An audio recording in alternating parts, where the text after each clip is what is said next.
On paper, the European Union should be one of the most powerful entities on Earth. A massive economy, advanced technology, hundreds of millions of people, some of the world's oldest democracies.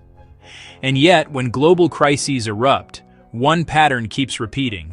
Europe reacts, while the United States decides. Welcome to Contemporary Events Live. Today we're asking a blunt but necessary question. Why does the European Union, despite its size and wealth, remain strategically weaker and often dependent on US power? The EU looks powerful in charts and statistics, strong currencies, major corporations, high living standards. But power in global politics isn't just economic. It's the ability to act quickly, enforce decisions, absorb consequences. And this is where the illusion begins to crack. The EU is not a country. It's a coalition of states with different histories, threat perceptions, strategic priorities. Every major decision requires negotiation, compromise, and consensus. That makes the EU excellent at regulation, but terrible at projection of power. While Washington can decide, Europe must deliberate. And in geopolitics, speed often matters more than perfection. For decades, European security has relied heavily on the United States. NATO exists, but its backbone is American. American logistics, American intelligence, American command structure. Many European countries reduced defense spending under the assumption that U.S. protection was permanent. That assumption became a habit, and habits are hard to break.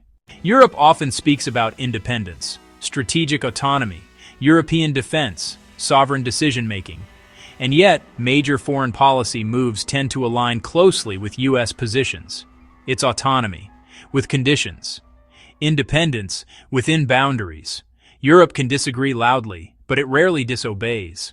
The EU excels at economic tools, regulations, trade standards, sanctions, but economic power without military backing has limits. Rules matter most when someone can enforce them, and when enforcement ultimately relies on another power's military, influence becomes conditional. Europe writes the rules. America enforces the consequences. Europe's geography doesn't help.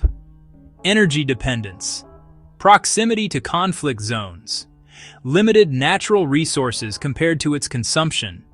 These constraints encourage caution. Caution becomes policy. Policy becomes habit, and habit becomes dependence. The United States benefits from this imbalance. A dependent ally is a predictable ally. A protected partner rarely challenges leadership. Meanwhile, Europe gains stability, but loses leverage. This isn't accidental. It's the result of decades of strategic choices made in the comfort of peace. Not intellectually, not economically, not culturally, but in hard power and strategic independence? Yes, by design, not by accident. Europe chose integration over militarization, regulation over projection, consensus over command. Those choices created prosperity. They also created vulnerability. The European Union is not powerless, but it is constrained. Its strength lies in norms and systems.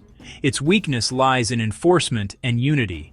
As global politics grows harsher, that imbalance becomes harder to ignore. Power today doesn't wait for agreement. It moves, and others respond. This is Contemporary Events Live. Because in global politics, influence isn't about who has the best values. It's about who can act when values collide with reality.